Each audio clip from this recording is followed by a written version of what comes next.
حضرت محدث ابن جوزی نے لکھا ہے کہ حضرت حبیب اجمی ایک بزرگ تھے، ان کے پاس ایک شخص اکثر آتا تھا، بڑا مالدار تھا، ایک ہی بیٹی تھی، وہ بھی ٹانگوں سے معذور تھی۔ تو آپ اکثر اس کو کہتے کہ تو توبہ کر، اللہ کی بارگاہ میں رجوع کر۔ ایک وقت ایسا آتا ہے کہ پھر انسان کا جب کوئی اپنا نہیں رہتا پھر اسے مصلی یاد آتا ہے، لیکن اگر مصلی کی عادت بچپن سے پڑ جائے نا تو پھر ذرا آسان ہوتا ہے اللہ سے دل لگانا۔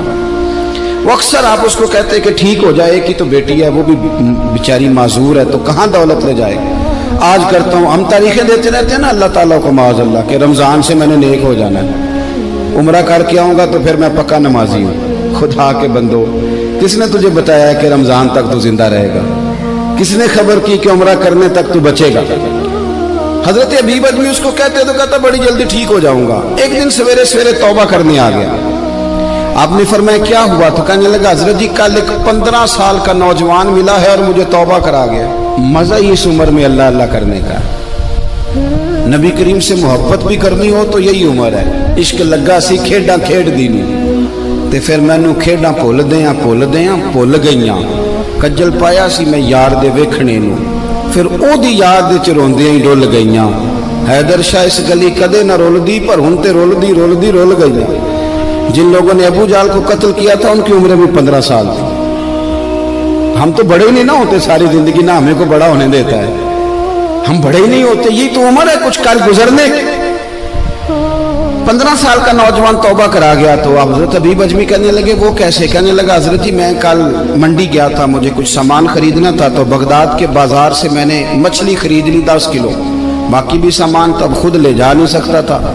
تو مزدور آپ کو پتہ ہے بیچارے آج بھی سڑکوں پہ بیٹھے ہیں، تو مزدور بیٹھے تھے تو ان میں ایک نوجوان 14-15 سال کا، چہرے پہ بڑی روشنی۔ میں نے اس کو کہا بیٹے مزدوری کرو گے؟ کہنے لگا حضور مزدوری بھی کرتا ہوں، پڑھائی بھی کرتا ہوں، اور جو اللہ کو منظور ہو اس کی عبادت بھی کرتا ہوں۔ میں نے اسے کہا کہ یہ میرا سامان ہے فلان جگہ پہنچانا، کیا لوگے؟ کہنے لگا 3 دینار مزدوری۔ سودا طے ہو گیا، اس نے سامان اٹھا لیا۔ کہتے ہیں رستے میں ظہر کا وقت ہو گیا، کہنے لگا چچا اگر اجازت ہو تو نماز پڑھ دوں۔ 15 سال کا جواب۔ کہتے میں رکھ کے نا وہاں سامان تو پھٹے پہ بیٹھ گیا، وہ نماز پڑھنے چلا گیا، باقی لوگ دیر سے آئے، وہ بچہ جلدی آ گیا۔ میں نے کہا بیٹے آپ جلدی آ گئے؟ کہنے لگے نفل چھوڑ دیے، آپ یہی نہ سمجھ لیں کہ کام چور ہے، میں بعد میں پڑھ لوں گا۔ کہتے ہیں وہ دوپہر کا وقت، رمضان بھی نہیں تھا، میں اس بچے کو نوجوان گھر لے گیا اور میں نے اپنی بیوی سے کہا کہ بڑا نیک ہے، نمازی ہے، اور راستے میں یہ بھی ہوا ہے کہ میں نے اسے ایک دفعہ کہا ہے کہ یہ مجھے تھوڑی دیر کے لیے دے دو، گرمی بڑی ہے، تمہیں پسینہ آ رہا ہے، میں اٹھا لیتا ہوں۔ کہنے لگا نہیں چچا میں رزق حلال کھاتا ہوں، اگر آپ اٹھائیں گے تو میں 3 دینار مزدوری پوری نہیں لوں گا، پھر پیسے کم کروں گا، میں نے طے کیا ہے کہ اٹھاؤں گا۔ تو کہتے ہیں میں نے اپنی بیوی کو بتایا تو بڑی متاثر ہوئی، کہنے لگی دوپہر کا کھانا پک گیا، اسے کو روٹی کھا لے، رمضان بھی نہیں تھا۔ کہتے میں باہر نکلا، اس کو 3 دینار تھمائے، تو میں نے کہا بیٹے ایک بات میری مانو گے؟ کہنے لگا بتائیے۔ میں نے کہا کھانا پکائے کھا لو۔ کہنے لگا میں معافی چاہتا ہوں، میں نے روزہ رکھا ہوا ہے۔ حضور نے حکم دیا، حکم نبی کریم نے حکم دیا، بخاری مسلم کی حدیث ہے، فرمایا نوجوانوں اگر تمہارے پاس طاقت ہے تو نکاح کر لو ورنہ روزے رکھو۔ حکم دیا، یا نکاح اور یا روزے، یہ سرکار کا حکم ہے۔ بھائی نفلی روزہ نفس کی قوتوں کو کچلتا ہے، انسان میں نورانیت اور روحانیت لاتا ہے۔ کہتے وہ کہنے لگا میں نے روزہ رکھا ہے، میں اور متاثر ہو گیا۔ میں نے کہا آپ کیا کرو گے؟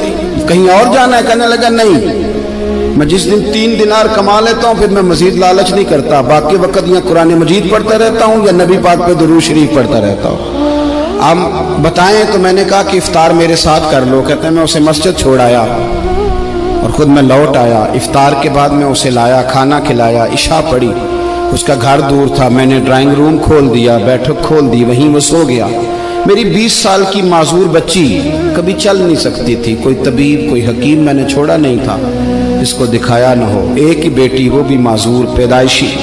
اس کے کمرے میں گئے، میاں بیوی اسے کھانا کھلا اور بتایا بیٹے ایک نوجوان ہے، بڑا نیک ہے ہمارے گھر میں، آج بڑا پرہیزگار۔ پتہ ہے حضور نے کیا فرمایا؟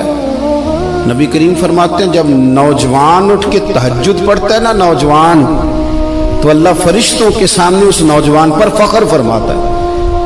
اللہ فخر کرتا ہے کہ عمر دیکھو دیکھو یہ میری بارگاہ. اللہ فخر کرتا ہے, اللہ یعنی خدا خود میرے مجلس بود, اللہ فخر کرتا ہے. اب سوچے, تو ہم نے اپنی بیٹی کو بتایا کہ نوجوان اور بڑا نیک ہے,